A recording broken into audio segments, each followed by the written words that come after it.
Jota, yo tengo una pregunta. ¿Los asociados son gente con equipos caseros, equipos microcerveceros o qué tipo de personas son para poder ajustar la conferencia un Ajá. poco? Ok, listo, Boris. Sí, genial esa pregunta. Bueno, te cuento. Somos sobre todo microcerveceros y cerveceros caseros. Mm, Microcerveceros, te estoy hablando de 300 equipos de 400 litros hacia abajo, y mm. ya a nivel homebrew, muchos con equipos de 100 litros, de 50, por ese orden de baches. También tenemos una cantidad de compañeros que son entusiastas, que apenas están aprendiendo. Muchos son algunos son alumnos del Servicio Nacional de Aprendizaje de aquí también, algunos de nuestros asistentes, y en su mayoría pues han querido, llevan ya un proceso con la asociación. En cuanto a charlas, nosotros tenemos una charla periódica casi que semanal, a veces interrumpimos para oxigenarnos, a veces por las obligaciones. También la asociación tiene actividades como una competencia, la cual es de manera anual, la terminamos el mes pasado, una copa, y también tenemos talleres trimestrales que son puntos especiales de 2 sesiones y con invitados especiales. Bueno, no sé si quieres que te cuente algo más de la asociación. Hombre, sí, siempre es interesante ver cómo os organizáis porque al fin y al cabo todos somos aquí súper apasionados y cada grupo tiene, digamos que, una pasión diferente quizá por algún tipo de cerveza, por algún tipo de estilo, por algún tipo de equipo, por algún tipo de clientela. Nunca sabes bien qué es lo que busca cada asociación. ¿Cómo estás? Buenas tardes, Boris. Bueno, te comento, ya casi vamos por los 30 participantes y algo que sí hay aquí en Colombia es que a los cerveceros nos gusta mucho agregarle frutas, agregarle adjuntos, muchas cervezas con arroz, con frutas, muchas cervezas con café. Entonces, de pronto, por si quieres tener en cuenta eso, sería muy chévere. Pues sí, perfecto. De hecho, Raúl siempre en las conferencias que ha dado él, siempre ha hecho hincapié que si tú puedes en tu país disponer de alguna fruta o algo especial, que lo utilices, evidentemente que lo utilices y que te desmarques de lo que utiliza la mayoría de la gente. Y yo solo añadir como maestro cervecero, si añades una fruta, lo ideal siempre es que haga equilibrio, no que solape absolutamente los aromas del lúpulo y la malta. Si hace equilibrio, se pueden hacer realmente maravillas. Y Raúl, supongo que estarás de acuerdo, ¿no? Sí, lo hemos hablado un montón de veces con Latinoamérica en general, porque allí tenéis una variedad de frutas, de cosas que a veces es que estamos buscando una fruta tropical en un lúpulo de Nueva Zelanda y resulta que hay mango ahí fuera en la calle. Entonces, si se puede incorporar eso, es un producto local, es una cosa que vamos. Además que es singular del país. Con lo cual, sí, desde luego, vamos, es lo que puede dar el punto de diferenciación de la cervecería latinoamericana respecto a estilos tradicionales europeos o imitados en Estados Unidos. Sí, tenéis que explotar esa riqueza, es envidiable. Listo. Boris, ¿qué horario tienes allá? Disculpa. Bueno, aquí son las 11:05 de la noche, Bueno, pero vamos bien. Me he echado una siesta larga, con lo cual podemos hablar. Y luego aquí tenemos el doping. salud. Salud, Boris. Y Bueno, salud. si quieres hacemos un par de minutos, yo te presento a nuestro staff. Quien te habla ahorita es Andrés Garzón. Él hace parte del comité de la asociación en la parte logística y administrativa. Y Juan Camilo, que está aquí en el perfil de la asociación, él es el encargado de los medios audiovisuales. Tenemos también a Julito, que está por allá hoy en concierto. O sea, está de asistente a un concierto, ¿no? No es que sea rockstar. Y bueno, si te presentara a todos los muchachos acá que están presentes, mejor dicho, creo que nos gastamos toda la noche. Si quieren, bueno, muchachos, agradecerles a quienes se han conectado muy puntualmente. No sé si ya es hora o si damos otro par de minuticos, Boris. No, ya pasamos los 30, yo creo que si están Listo, listos, yo sí, creo que sí. listo. Entonces, muchachos, buenas noches. Bienvenido, Boris de Mesones. Bienvenido, Raúl Tejerina. Es un placer y es un gusto, es un honor más que todo también para mí como aprendiz de cervecería que me considero desde hace 6, 7 años, tener hoy a semejante personalidad, a Boris de Mesones, que es maestro cervecero hace 27 años. Él es maestro del BLB de Berlín, juez BJCP y ha catado creo que en la mayoría de copas a nivel mundial. Tiene su brewpub hace 8 años, es consultor para muchísimas cervecerías, diseña equipos y lleva creo que unos 10, 11 años como profesor de la Universidad de Alicante en la especialización en cervecería y microcervecería. Boris, bienvenido a Hablemos de Polas. Raúl, bienvenido a Hablemos de Pola, el programa de la Asociación de Cerveceros Independientes de Colombia. A todos, muchas gracias por su asistencia. Y Boris, gracias, nos emociona mucho que nos acompañes hoy y bienvenido, el auditorio es tuyo y salud. Bueno, en primer lugar, salud y gracias por esas palabras tan generosas. Y no sé si Raúl quiere decir primero unas palabras, porque también te han mencionado de introducción. No, yo no, nada de quitar protagonismo. Gracias por la invitación. Es un placer compartir desde el otro lado del mundo buena pola. Así que encantado de estar hoy aquí con vosotros. De apoyo del maestro nada más, ¿eh? Sí, a Raúl, como siempre, sirve de apoyo para dar alguna explicación o extensión a lo que yo pueda explicar, que muchas veces son buenos saber dos opiniones, porque como acabas de comentar, has dicho que eres aprendiz de cervecero. Yo también lo digo, soy aprendiz de cervecero después de 27 años, creo que ya son 28, el tiempo pasa muy rápido. Porque nosotros durante las clases también aprendemos. Por ejemplo, si aquí hay algún cervecero que hace una cerveza con mango, pero que es capaz de sacarle la intensidad del mango maduro y explica cuál es la técnica, estamos aprendiendo todos. Y eso es una de las cosas más bonitas que hay en esta profesión, que no solo nosotros podemos ayudar a todos los cerveceros nobles, entre comillas, porque muchos no son nobles. Hemos tenido gran cantidad de cerveceros profesionales en el curso, simplemente porque también querían ver qué opinan los demás cerveceros y poder contrastar con todo aquello que ellos hacen o elaboran. Entonces, es un sector muy interesante que empezó a crecer o a desarrollarse hace no muchos años, por lo menos en países hispanoparlantes, y no hace más que ir hacia arriba. Ahora mismo estamos pasando una crisis, pero la están pasando todos los sectores. Habrá un pequeño bajón y cuando hay un pequeño bajón, luego la subida es bastante fuerte. Voy a empezar con la charla y como hablaba con Jota, lo que vamos a hacer es, yo voy hablando y si tenéis preguntas, y creo que hay un chat por aquí, no sé exactamente dónde, lo controla Jota y si piensa que en algún momento puede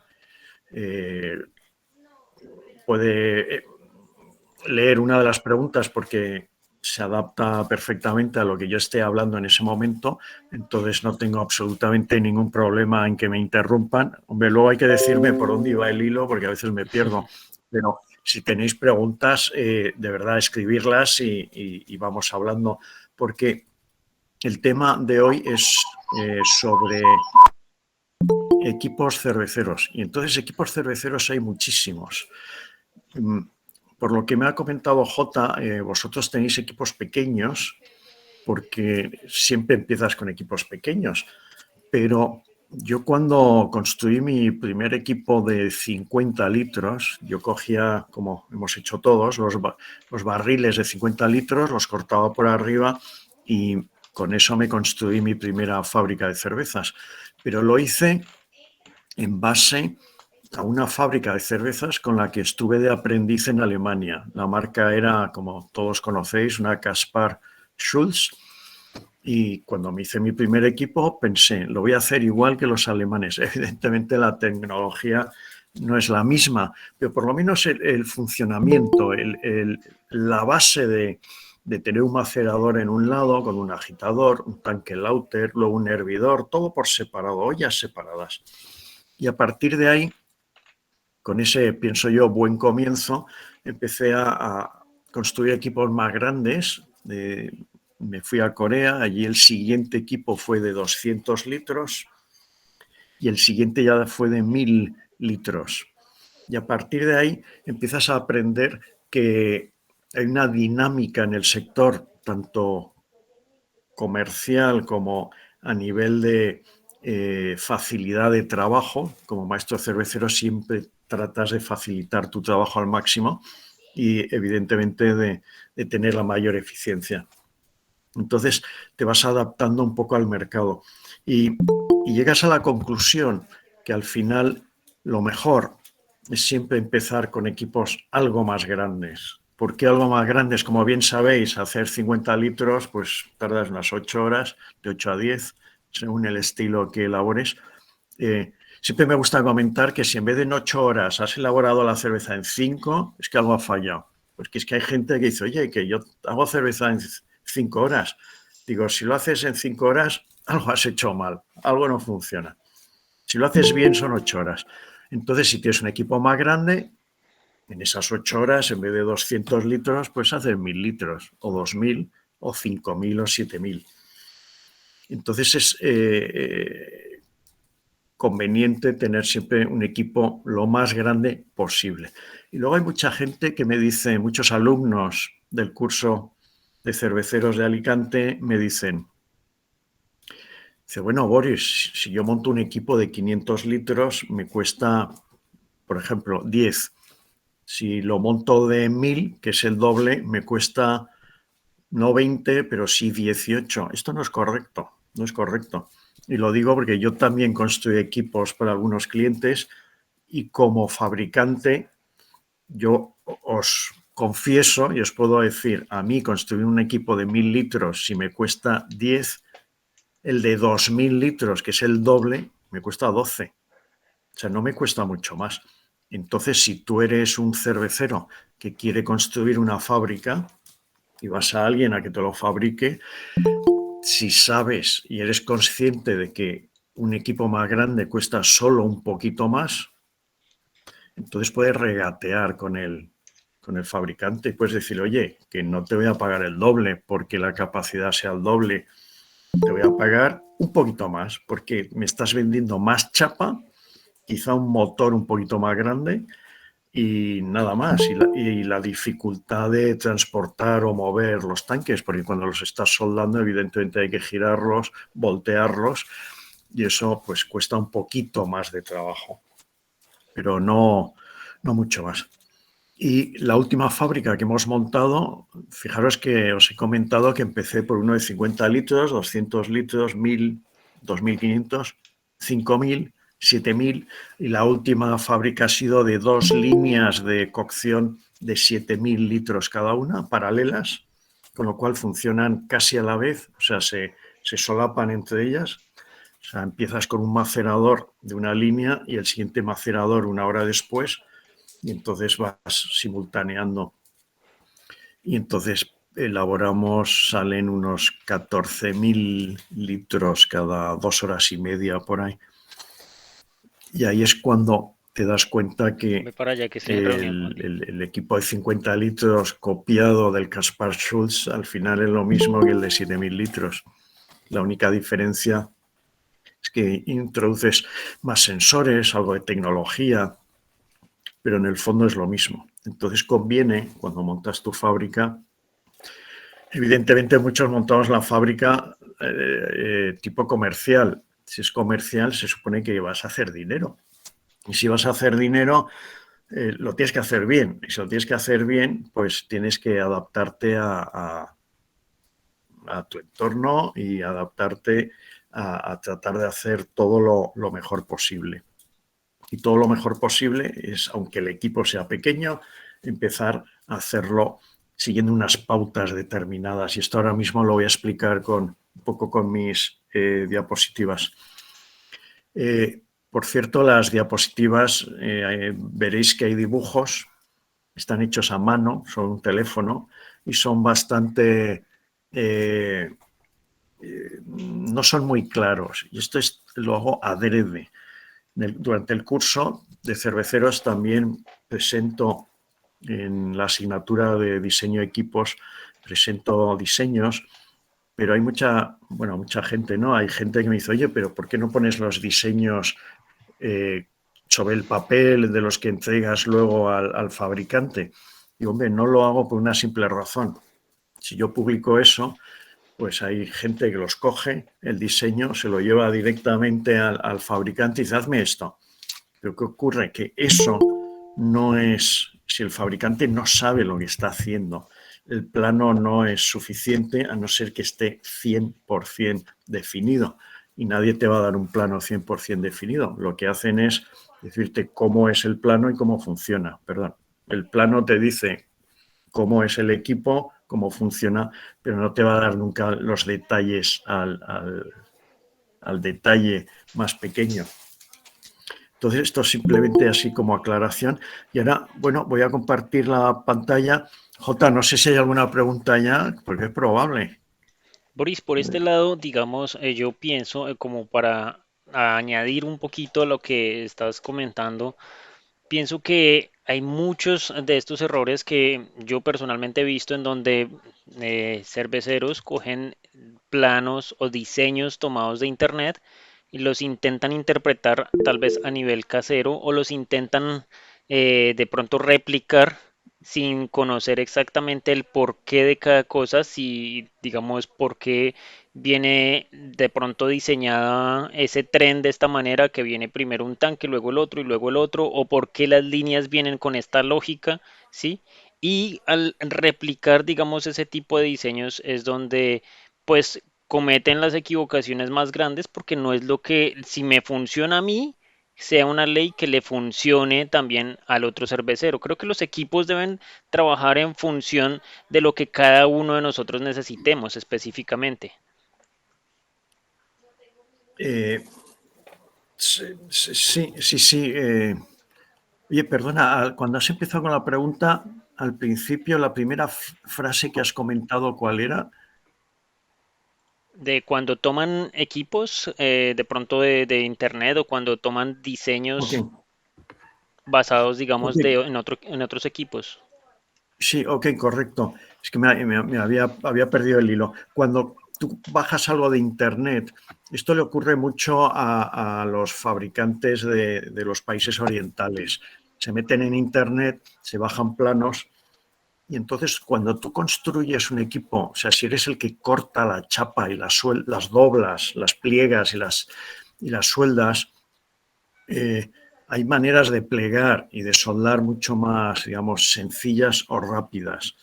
Entonces, el fabricante se adapta a las plegadoras que él tiene y a la habilidad de sus soldadores. Entonces, ¿qué ocurre? Que si ve un plano en Internet y quiere copiarlo, hay determinados detalles que no los va a seguir porque no sabe cuál es la importancia de ese detalle.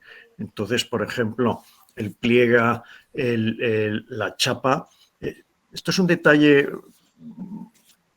muy importante, pero poca gente lo tiene en cuenta. Si tú pliegas una chapa en ángulo recto, ¿qué ocurre? Que cuando elaboras cerveza, en esta esquina de abajo, no sé si se me ve ahí en la pantalla, en esta esquina de abajo se tiende a acumular más la suciedad y luego cuando limpias cuesta más quitarla.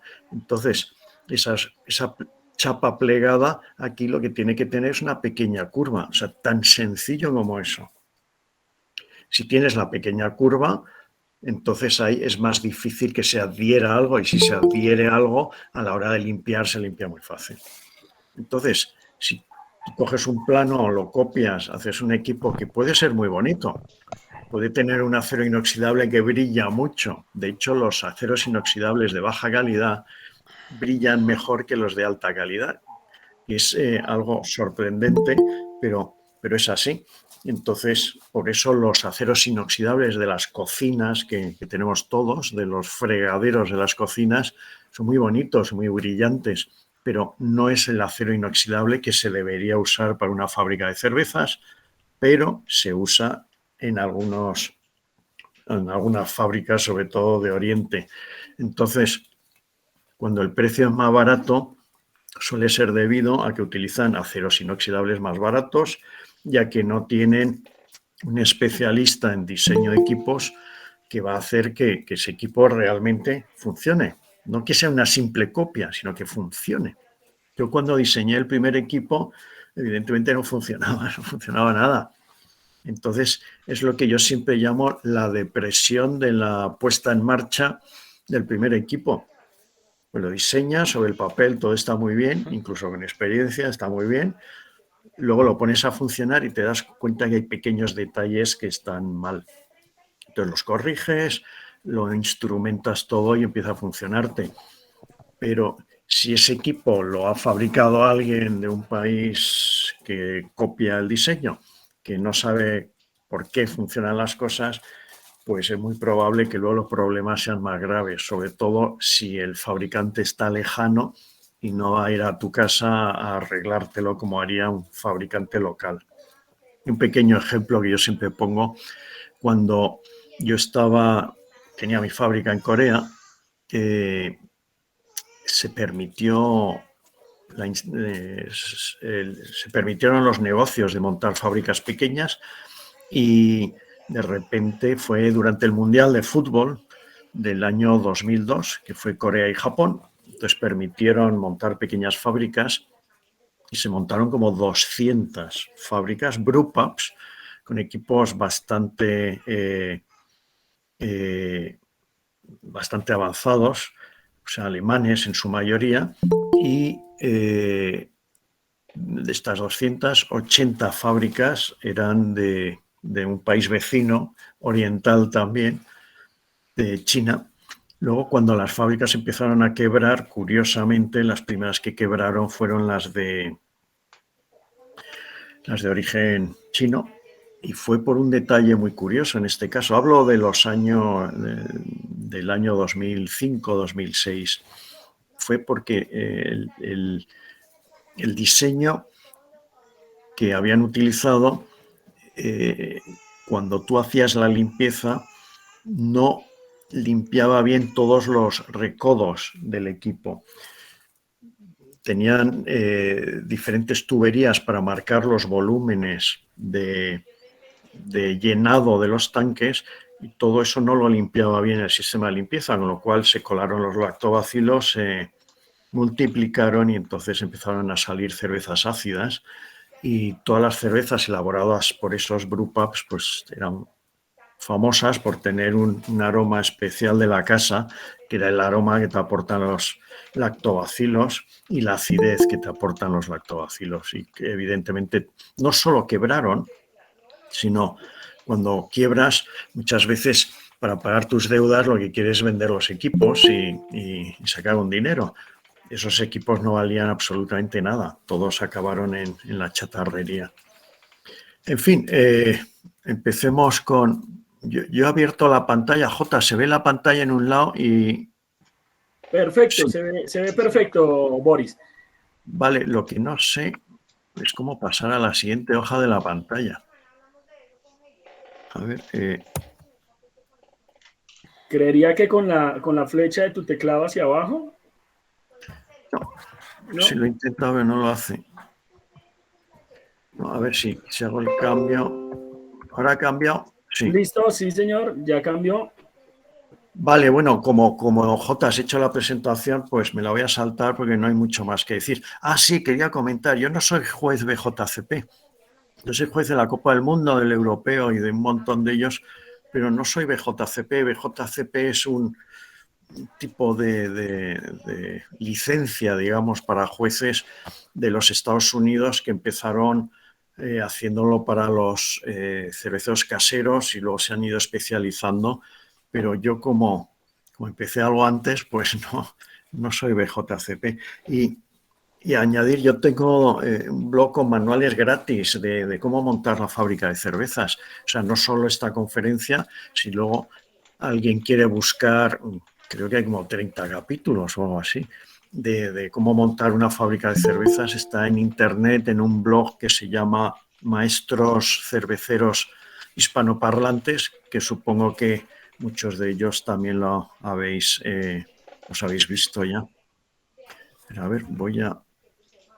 Ahí, correcto. Bueno, pero los principios básicos. Esto lo estábamos comentando un poquito al principio con Jota, cómo es el sector en cada país, porque cada país es diferente. Entonces, si la revolución acaba de empezar, te puedes permitir, en cierto modo, tener equipos pequeños, a sabiendas de que luego tendrán que ser más grandes.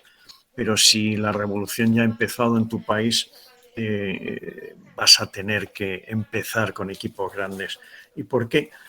Por lo que comentábamos antes, por cada lote que elaboras, si es de 50 litros, pues son 50 litros en 8 horas. Si es de 7.000 litros, pues son 7.000 litros en 8 horas. O sea, te ahorras muchísimo dinero, no solo por el tiempo, sino porque evidentemente es economía de escala. Cuanto más compras, más barato te sale. Entonces, si desde el principio, aunque tengamos un lote de un equipo de 50 litros, si ya nos esmeramos en tener la máxima eficiencia, es decir, los cerveceros caseros, como yo empecé de cervecero casero también, nos da igual que haya alta eficiencia o baja eficiencia. Si la hay alta, pues mira qué bien, pero si es baja no pasa nada, porque solo hacemos 50 litros y es cerveza que vamos a hacer para el círculo más cercano. Pero en el momento que entras en el sector comercial, la eficiencia tiene que ser alta. Si no es alta, estás perdiendo dinero. Y para que la eficiencia sea alta, no es cuestión de hacer cerveza de peor calidad, no. Es cuestión de maximizar la eficiencia en cada paso, no tener mermas, no perder mosto en ningún trasiego o trasvase. Cada vez que eliminas un turbio frío, un turbio caliente o levadura, que no arrastre con ello mosto o cerveza.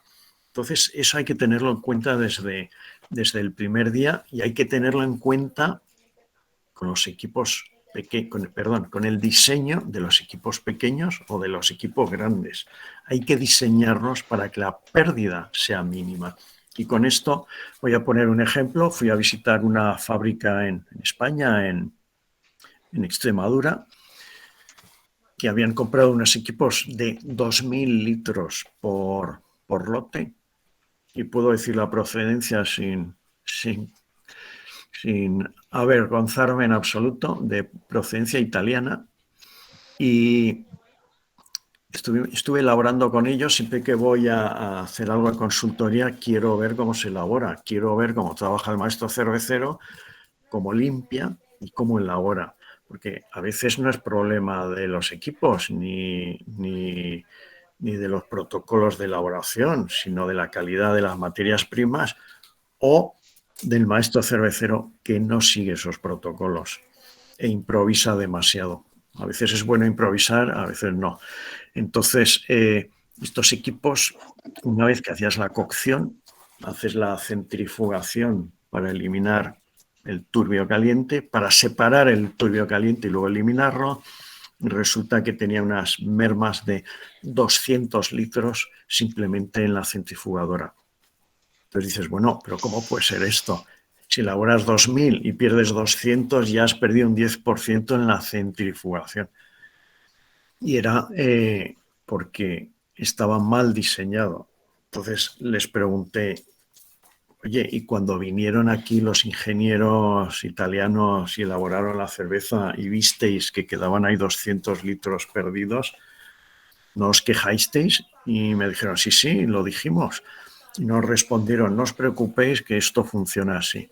¿Vale? Funciona así porque está mal diseñado y quiere decir que tú vas a perder un 10% de tu mosto solo centrifugando. Imaginaros, si en cada trasvase pierdes el 5%, al final lo que obtienes es la mitad de lo que podrías haber obtenido, con lo cual estás perdiendo dinero en compra de materia prima, en tiempo, porque luego tienes que hacer otro lote para recuperar las mermas que has tenido. En fin, que la eficiencia es importantísimo. La facilidad de uso. Esto suena muy, muy simple. Fácil de usar. ¿Qué quiere decir fácil de usar? Pues eso mismo, que haya que tocar o cerrar una llave o apretar un botón, pero nada más. Yo cuando veo estos equipos pequeños con muchas tuberías y cantidad de llaves, siempre pienso, todo esto solo es un problema. ¿Y por qué es un problema? Porque luego todas esas tuberías las tienes que limpiar, las tienes que sanitizar. Y tú no sabes, y es difícil saberlo, si no hay algún punto muerto, algún recodo, alguna sombra, alguna soldadura mal hecha por dentro. Como no las ves, pues no sabes si por dentro tiene poros y agujeros donde luego se depositan los microorganismos. Y si esos microorganismos se te depositan ahí y tiene unos recodos donde la sosa cáustica no llega y el ácido tampoco y el desinfectante tampoco, pues vas a tener contaminaciones para siempre. Pues si Y quieres eso traerlo y lo ocurre dejas aquí al en ladito. algunas de las fábricas, El como el problema es que ejemplo si que yo necesito ponía yo hablar, antes de los equipos de un país oriental. El siguiente punto, que sea expandible.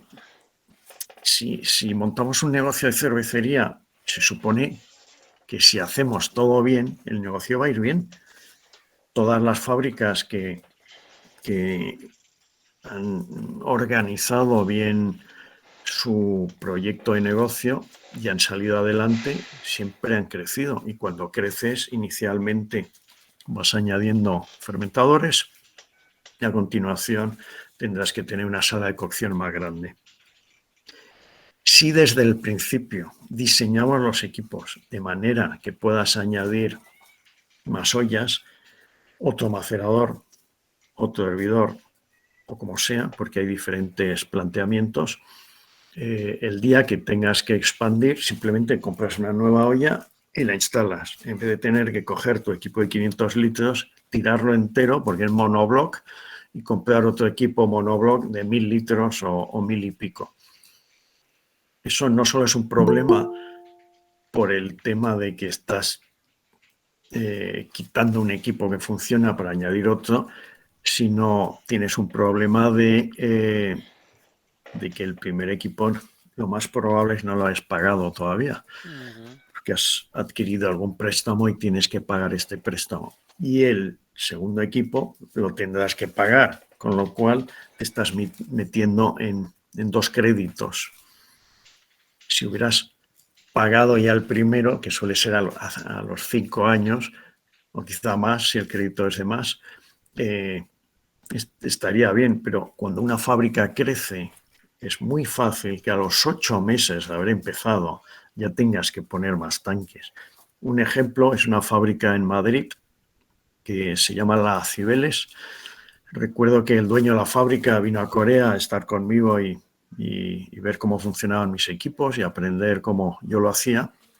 Nada más volver a España, montó una fábrica de 1000 litros, pensando él que era suficiente, y a los 8 meses ya diseñó un equipo de 5000 litros, porque al hacer las cuentas dijo, a mí no me salen si el equipo es de 1000 litros.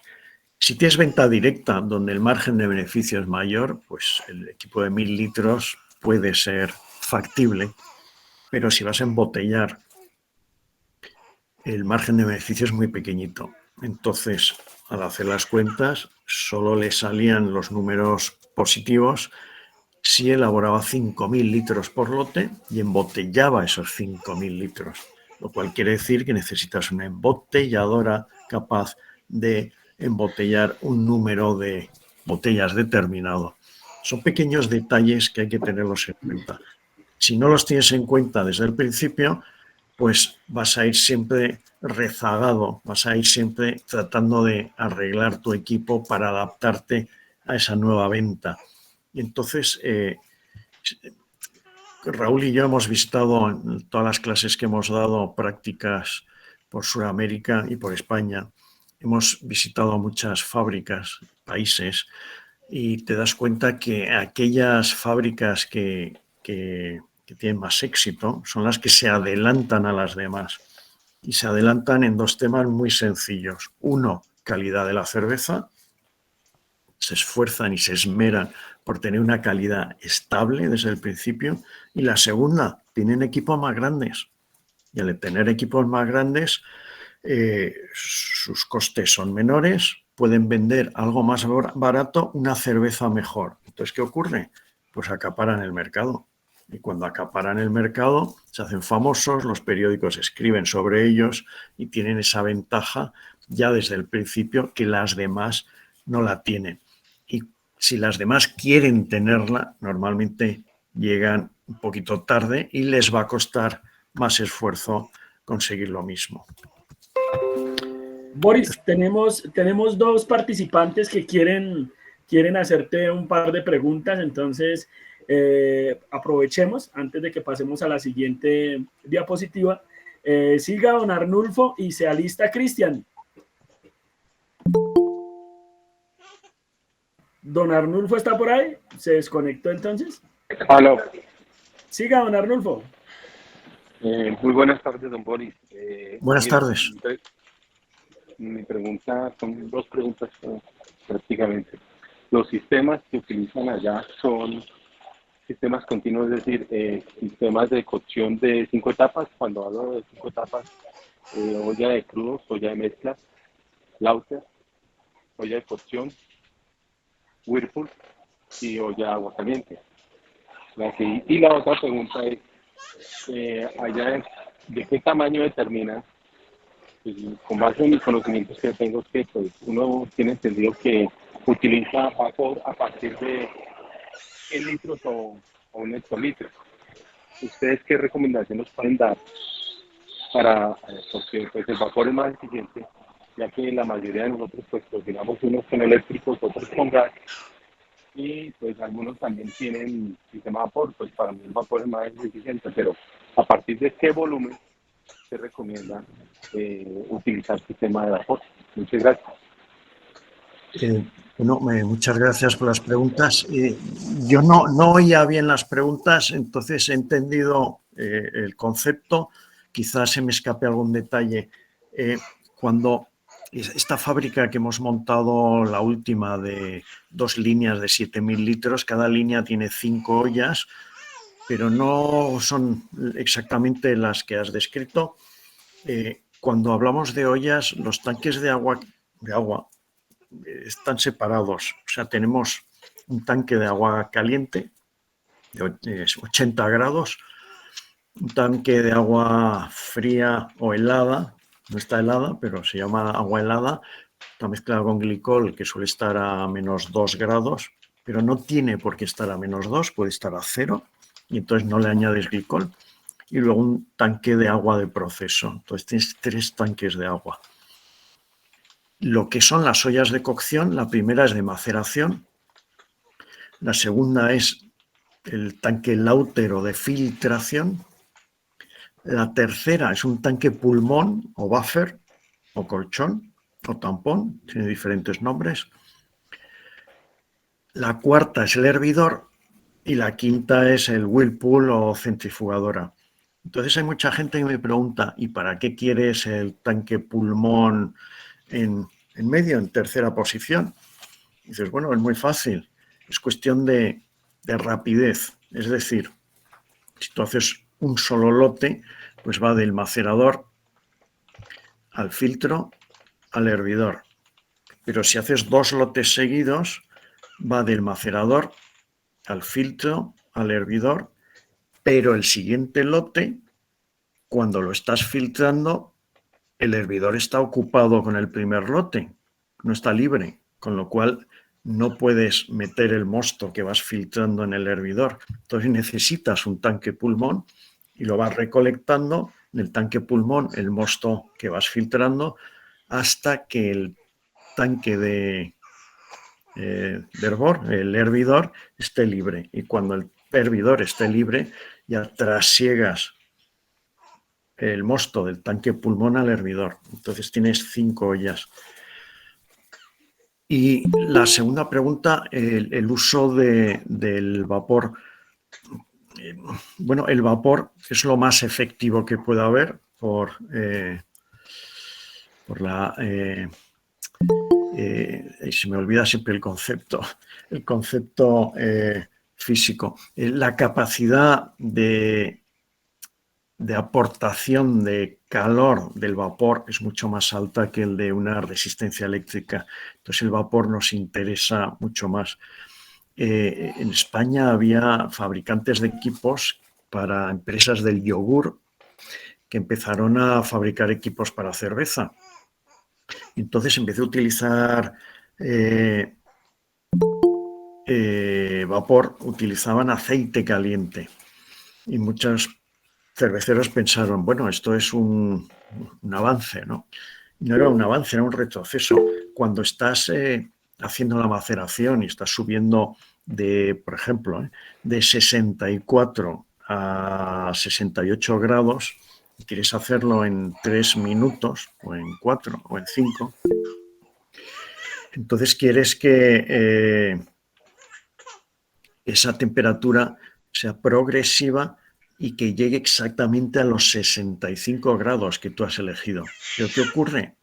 Que con el aceite esto no es posible, porque el aceite calienta muy rápido y luego tiene una serie de turbulencias dentro de las camisas que a veces afectan de una manera y a veces de otra, con lo cual es muy posible que no controles ese aumento de temperatura. Una vez que se desconecta el calor, resulta que sigue calentando. Y entonces eso hace que el aceite no sea muy fiable y la electricidad, en cierto modo, tampoco. Compré equipos de segunda mano en Corea cuando monté un segundo Drupa y tenían placas eléctricas. Como lo había usado yo, ese mismo equipo, en un cliente, lo primero que hice fue arrancarlas todas. Era de 1000 litros. Las arranqué todas, le metí un serpentín de vapor dentro y una caldera de vapor. Ahora bien, la caldera de vapor, que era de 160 kilos por hora, en Corea me costó $5.000. Eso en Europa es un regalo. Eso en Europa no te lo vende nadie por $5.000. Pero en Corea sí. Entonces me resultó muy fácil añadir el vapor. La conclusión es, normalmente el vapor se empieza a instalar en equipos de 500 litros, siempre que consigas una caldera de vapor relativamente pequeña, que las hay, en Italia las fabrican bastante, en China también, pero si ya tienes un equipo de 1000 litros, la caldera de vapor ya tiene que ser de más de 100 kilos de vapor por hora y dependiendo del coste de esa caldera de vapor. Ahora mismo cualquier cosa que sea eléctrica en Europa es un desastre total porque han subido los precios un 200% en los últimos meses. Y ahora mismo todos aquellos que tienen calderas eléctricas, calderas de vapor que también pueden ser eléctricas, porque pueden ser de gas, de gasoil o eléctricas. Todo lo que es eléctrico es terrible ahora mismo en Europa. Han liberalizado el mercado y hay cerveceros que dicen yo pagaba 1.500 euros al mes de electricidad y este mes, o sea, 4 meses después, están pagando 3.500. De repente tiene una factura de electricidad de 2.000 euros al mes adicionales. O sea, va a haber una crisis muy gorda. Muchas fábricas que no pueden pagarlo. Entonces, no sé qué va a pasar. Supongo que cerrarán las puertas. Entonces, volviendo a tu pregunta, lo ideal sería tener vapor desde lo más pequeño posible, porque es lo que te facilita mejor el trabajo, pero tiene que ser efectivo en el coste. Y efectivo en el coste, por lo menos en Europa, es sobre los 1.000 litros. La electricidad es carísima y luego hay una opción muy interesante, que es el fuego directo. el fuego directo con gas. Una de las fábricas que montamos en Badajoz, en Extremadura, se hizo con fuego directo. Sigue siendo fuego directo después de 8 años y este fin de semana pasado hubo un campeonato de cervezas en España muy importante, el segundo más importante, y resulta que esta fábrica con fuego directo ha ganado el premio a la mejor fábrica de todas las que se habían presentado, también internacionales, con 5 medallas y, por cierto, una medalla una cerveza que hacemos juntos. Eso quiere decir que el fuego directo es perfectamente aceptable. Lo que tienes que hacer es que el fuego directo, igual que si pones resistencias eléctricas, el calor no esté demasiado concentrado porque te va a caramelizar el mosto. Entonces, has de tener un agitador que esté lo más cerca del suelo, no que funcione como si fuera una hélice en la parte de arriba, sino que esté lo más cerca del suelo para que no deje que cualquier sedimento de mayor volumen se quede pegado al fondo. De hecho, en visitando algo que es muy interesante que hemos hecho varios años con Raúl, es visitar fábricas en Alemania, de estas que tienen 200 años. Es impresionante, pero es que las hay. Los equipos los han renovado, pero muchos tienen equipos de hace 80 años. Y entonces ves que tienen fuego directo, pero no de gas o de gasoil, sino de leña. O sea, meten ahí los maderos, le prenden fuego. Pero la leña es muy difícil de controlar, con lo cual yo al principio, la primera vez que lo vi, no supe por qué. Tienen el eje y un agitador. Y el agitador tenía unas cadenas. Y dice, bueno, las cadenas van arrastrando por el suelo. Y esos equipos no eran de acero inoxidable, eran de hierro. Y al arrastrar por el suelo era para arrancar todo aquello que se pueda quedar pegado al suelo. O sea, desprenderlo. Eso sí, la cadena va desprendiendo también el hierro y el hierro no es bueno para una cerveza.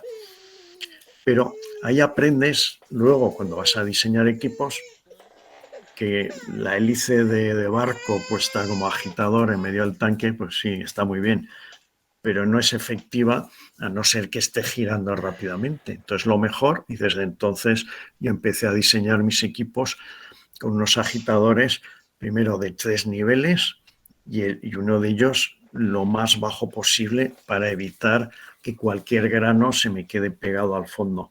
Y eso que mis equipos son de vapor, pero aún así el vapor, si no recuerdo mal, a 1,2 bares creo que te llega a 127 grados o algo así. No recuerdo, quizá algo menos. Pues ya es una temperatura que te carameliza, más que si estás hirviendo a 100 grados, ¿no? Entonces son pequeños detalles que hay que tener en cuenta. No sé si he contestado a tu pregunta y Jota, no sé si había otra. No, Boris, pues si quieres, es que es bastante extensa. No sé si don Arnulfo hasta ahí ya quedó conforme, creo que sí. Creo que es una pregunta, una respuesta bastante completa. Gracias, Boris. Si quieres, Cristian, si puedes hacer tu pregunta de una vez, pues para que vayamos avanzando también. Sí, Boris, es correspondiente a lo de la eficiencia del proceso, o sea, en cuanto a las maltas y todo esto, la eficiencia del proceso que tú hablaste mucho, que es importante, pues ya cuando se va a la parte comercial. Entonces, ¿de qué manera nosotros como microcerveceros podemos medir la eficiencia? Y de pronto si nos puede recomendar algunas tablas o algo que nos diga, pues cuál sería la eficiencia ideal. Hola, Cristian, gracias por la pregunta. Sí, la verdad es que hay unas tablas y varias formas de medirlo. Y curiosamente hay mucha gente que se lía con esto porque hay unas tablas que se utilizan para cerveceros caseros, otras que utilizan los cerveceros estadounidenses y otras que utilizan los cerveceros alemanes. Yo soy de la escuela de los alemanes y lo más sencillo, tú cuando recibes una malta base, porque es la que más extracto te aporta cuando está caramelizada o algo tostada, te aporta menos, pero tú utilizarás pocas maltas tostadas o caramelizadas. Entonces tu malta base normalmente depende de la calidad de la malta, pero así a grosso modo te tiene 1 kilo de malta, te aporta un 80% de extracto al mosto que estás elaborando, a grosso modo. Entonces hay una fórmula básica o muy simple que tienes que calcular la cantidad de extracto que has sido capaz de disolver en una cantidad determinada de agua. Entonces, si tú estás elaborando 50 litros y muy a grosso modo y utilizas 4 kilos de malta y con esos 4 kilos consigues una densidad de 1040 o 10 plato, entonces te lo digo muy a grosso modo porque no me lo sé de memoria, entonces probablemente tu eficiencia sea bastante alta. Si con esos 4 kilos en 50 litros solo consigues una densidad de 1030, o sea, 7,5 de grados plato, que tienes unas pérdidas enormes. Hicimos una vez con Raúl prácticas con los alumnos en un país, que no voy a decir el nombre, y en esa cervecería, que era bastante famosa y que de hecho luego se vendió a una multinacional. Estuvimos elaborando y yo me quedé sorprendidísimo porque tenían mermas en muchos de los pasos y al final yo les dije, oye, tenéis una merma, si no recuerdo mal, era del 52%, del 48%, del 52%, no me acuerdo. Dije, eso es enorme, eso es muchísimo. Y más aún, a vosotros la malta no os sale barata, porque la tenéis que traer Señor, quédate de un allá, punto muy lejano. señor, Y entonces me comentaron, dice, bueno, pero cómete eso lo que quieras. es el protocolo que hemos hecho siempre. Digo, pues cámbialo porque es muy sencillo y tendrías un 50% menos de merma. Y la cuestión era muy parecida a lo que comentaba antes. Si tú centrifugas y la mitad del mosto se te queda atrás y no va al fermentador, tienes merma. Si tú maceras y pasas al tanque filtro y no pasa todo, es decir, lo que queda en las tuberías no lo empujas con agua, pues también tienes merma. Si a la hora de hervir te dejas también parte de ese mosto en el hervidor, porque el hervidor no está bien diseñado, pues también tienes merma. No sé si con esto contesto a tu pregunta. Quizá no del todo, porque querría saber la fórmula, pero la fórmula es que ahora mismo no me la sé de memoria, pero es muy fácil. En Internet la puedes encontrar en muchos foros de cerveceros caseros. Es la relación entre extracto, volumen, cantidad de kilos que has añadido y densidad final. Ah, listo, perfecto, Boris. Muchas gracias. De verdad me ayuda a dilucidar mucho este tema. Gracias a ti.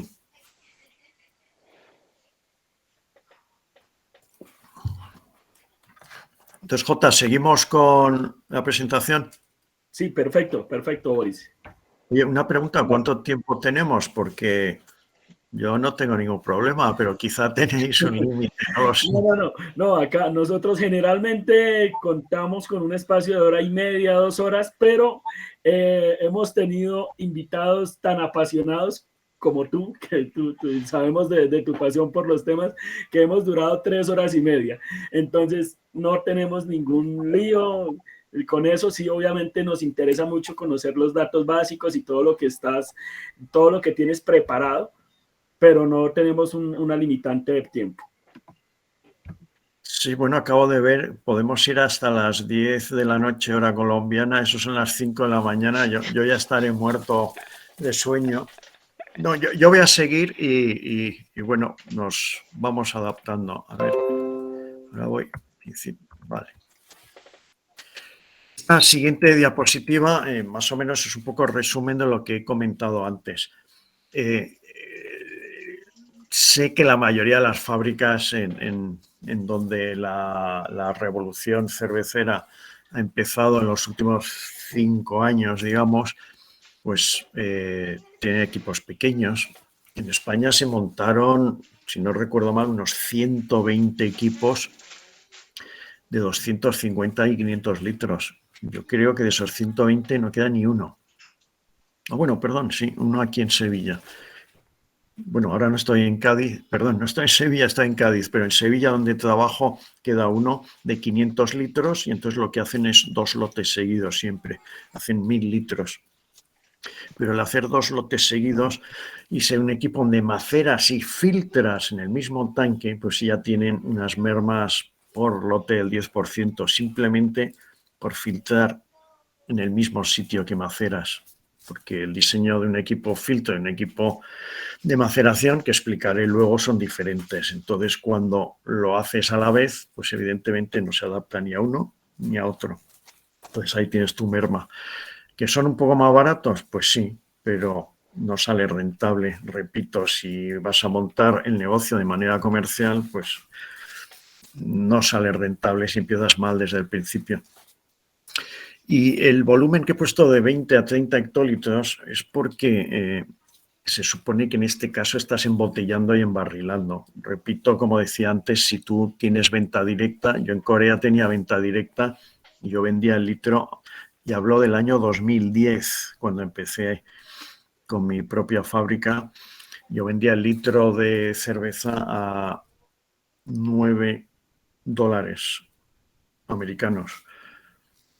El coste de elaboración de un litro de cerveza es mucho más bajo. Y venderla a $9 quería decir que $8 iban directos a mi bolsillo. Entonces, de esa manera sí puedes tener un equipo de 1000 litros. Más pequeño no, porque si tú eres el dueño de la fábrica, te interesa ser el maestro cervecero. Y tienes que tener tiempo para las dos cosas. Una, para elaborar la cerveza, la otra, para dirigir tu negocio. Si dejas que la elabore otro, lo más probable es que lo haga mal. No porque sea bueno, sino porque no es el dueño. Y cuando no es el dueño, no pone el mismo cuidado. Y si te buscas un cervecero profesional bueno, pues te va a costar mucho dinero. Y entonces no te merece la pena tener un equipo pequeño y un cervecero que cobra mucho dinero, porque es que no te va a dar la venta el suficiente dinero para pagarle. Entonces, lo que tienes que hacer es tú la cerveza y tú dirigir el negocio. Entonces necesitas tiempo. Si tú tienes un negocio de venta directa, te va a salir rentable más o menos vendiendo 100 litros de cerveza al día. Si vendes 100 litros de cerveza al día, que es lo que yo vendía, vas a tener que elaborar una vez cada 10 días. Suponiendo que no trabajas 7 días por semana, yo lo hice los 2 primeros años, pero luego empezó a ir muy bien, con lo cual ya no trabajas los 7 días de la semana, trabajas 5, entonces no puedes estar elaborando 3 días cerveza, o un día preparando todo, limpiando, elaborando y limpiando otra vez. Es decir, tienes que elaborar una vez cada 10 días, si no, no salen las cuentas. Y una vez cada 10 días se vendes 100 litros al día, pues son 1000 litros. O sea, es tan sencillo como eso. Y repito, es importantísimo que el maestro cervecero sea un profesional o que seas tú. Y yo, es un detalle que comento muchas veces, la mayoría de las medallas de alto calibre que he ganado ha sido cuando yo he elaborado la cerveza en mi fábrica. Luego mis recetas las han elaborado otros que yo evidentemente me busco los mejores. Y la medalla esta de oro del fin de semana pasado es uno de los mejores que hay. Pero ese señor no va a trabajar para mí, ese tiene su propia fábrica. El otro que elabora mi cerveza, también medallera, tiene su propia fábrica. Si te buscas un cervecero en el mercado que no tiene fábrica, pues es raro que sea de alto nivel o de muy alto nivel. Si lo fuera, tendría su propia fábrica.